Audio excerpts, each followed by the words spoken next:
Olá, a paz do Senhor Jesus. Eu quero compartilhar com vocês uma palavra hoje, continuando no livro de Provérbios. Hoje estamos no capítulo 11, é um capítulo muito rico, com temas muito importantes para a nossa vida.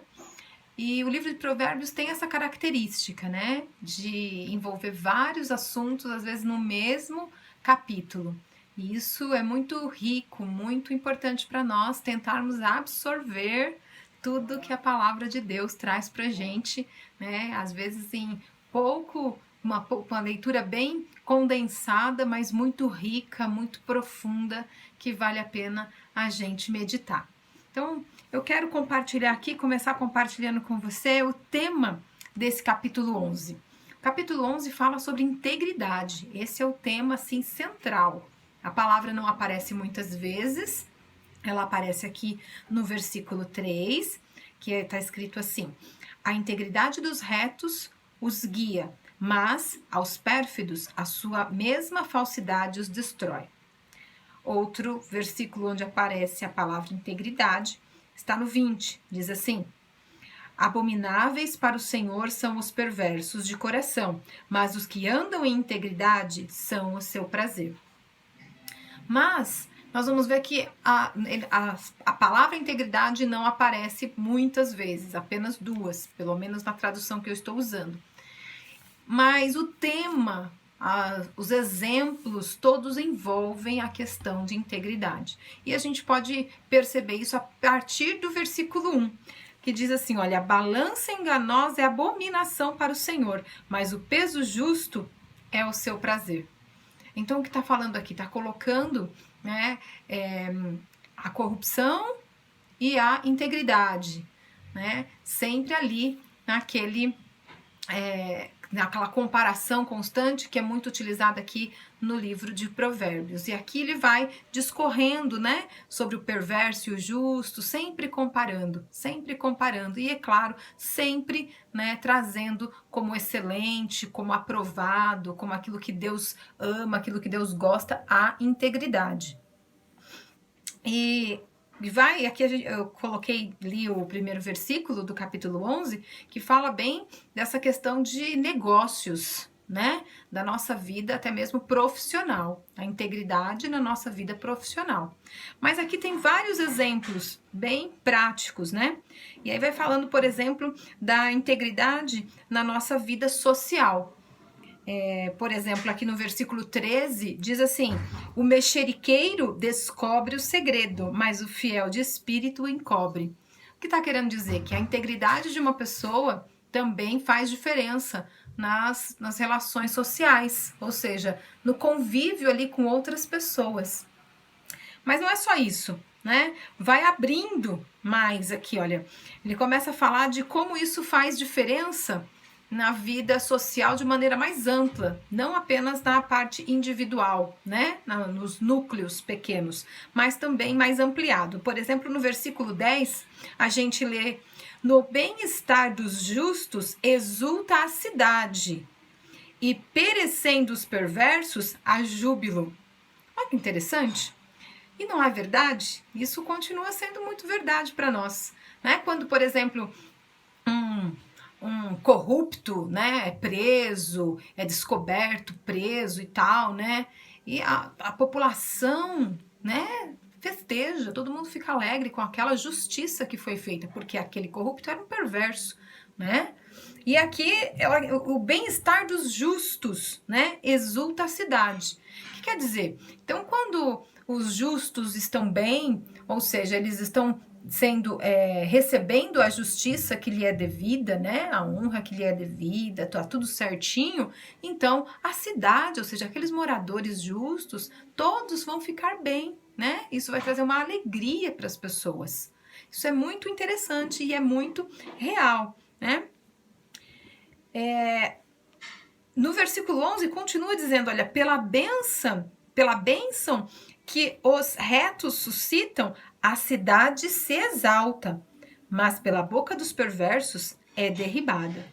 Então aqui já deixa bem claro que existe uma bênção que vem através da vida dos justos, dos íntegros, daqueles que têm a integridade como um valor e seguem os caminhos dela. Então, quando o justo ele é íntegro, isso vai gerando uma cadeia de justiça, né? Da parte mais pequena e vai subindo, né? Ou da maior e vai descendo, mas enfim, toda vez que a gente faz uma coisa que é certa, que é justa, isso vai reverberando, né? Tanto como exemplo, como justiça para a vida das outras pessoas. E isso vai gerando bênção para toda a cidade, para todos ao nosso redor, e isso vai ficando cada vez maior. Nós estamos falando aqui então de integridade que atinge a vida social, os relacionamentos sociais, né? Tanto da parte no fórum íntimo, como também, né, na parte pública. E não fala só isso, continua falando sobre a parte pública, que eu achei aqui muito interessante. No versículo 14 fala: não havendo sábia direção, cai o povo, mas na multidão de conselheiros há segurança. Então, do que estamos falando aqui? Integridade na política.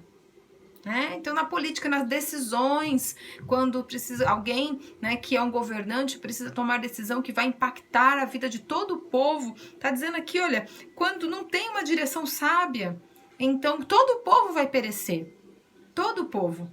E o que é o conselho? O conselho é a integridade, né?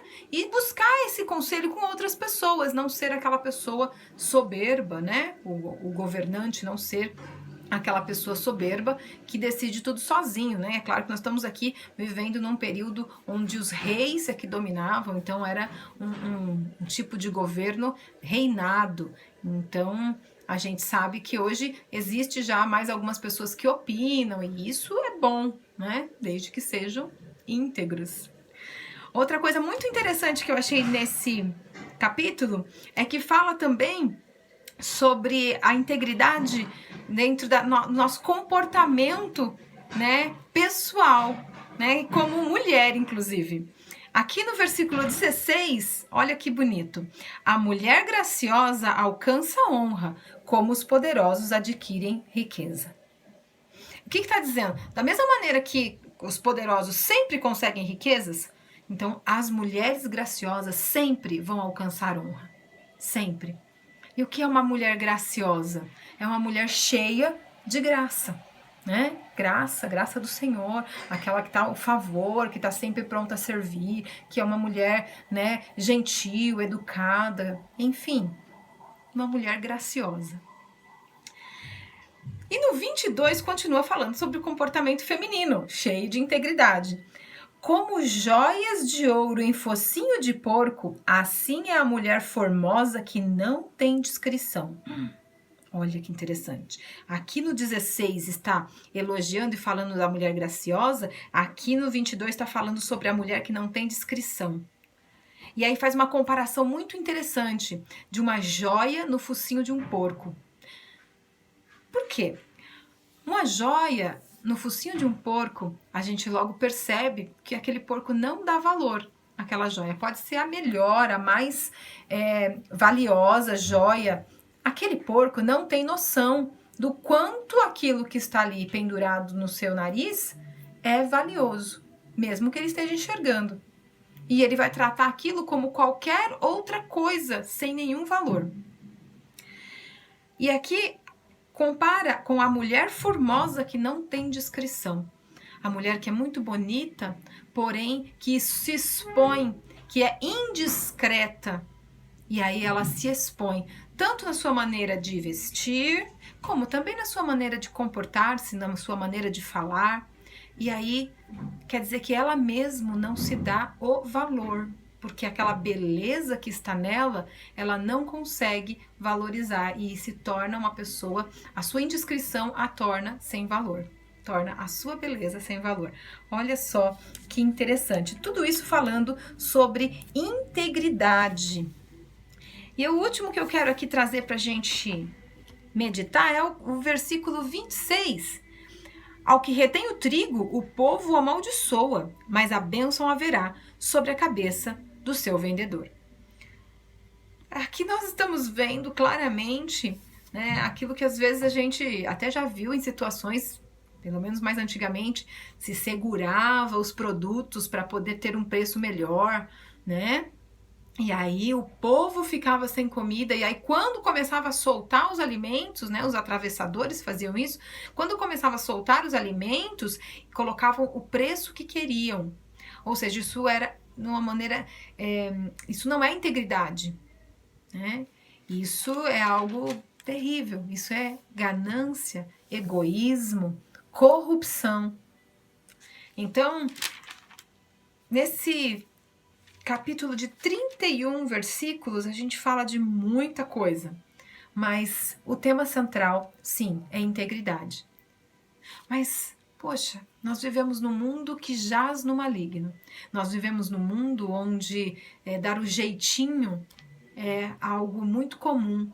Nós vivemos num mundo onde colar na prova é aquele que é esperto. Aquele que passa na frente da fila, que fura a fila, né, é o que consegue se gabar depois. Nós vivemos num mundo onde a corrupção quase que reina na nossa política. E como é que a gente vai, então, aprender essa integridade? Como? Nós só temos uma única chance, uma única possibilidade real, é com o nosso Pai Celestial. Ele sim é fiel, ele sim é íntegro o suficiente para nos inspirar a sermos como ele. Sim, aquilo que ele diz, ele cumpre, aquilo que ele promete, nós podemos confiar. Aquilo que ele fala é só a verdade, não há nenhum tipo de mentira, nenhum tipo de enganação. Ele nos ensina exatamente aquilo que precisamos aprender. O nosso Pai Celestial é totalmente, 100% íntegro. E ele enviou o seu Filho para que possamos aprender com ele, para que pagasse todos os nossos pecados que cometemos de egoísmo, de ganância, de indiscrição, de falta de valor, né? Nos nossos relacionamentos sociais, na nossa política, na nossa economia, enfim, desde as coisas mais simples, como aqui a balança enganosa, dá uma, né, alterada na balança para poder ganhar um pouquinho mais ali, né, o dono do mercado, o feirante, desde as coisas mais simples. O nosso Senhor Jesus veio, pagou todos os nossos pecados e nos fez capazes, ou pelo menos aptos a sermos transformados em filhos de Deus, íntegros. Íntegros. Então tudo isso aqui que parece, quando a gente para analisar, parece o mundo perfeito. Deus está falando que, poxa, a gente tem que pensar no mundo perfeito, mas ele traz a contrapartida que existe sim o injusto, que existe sim o perverso.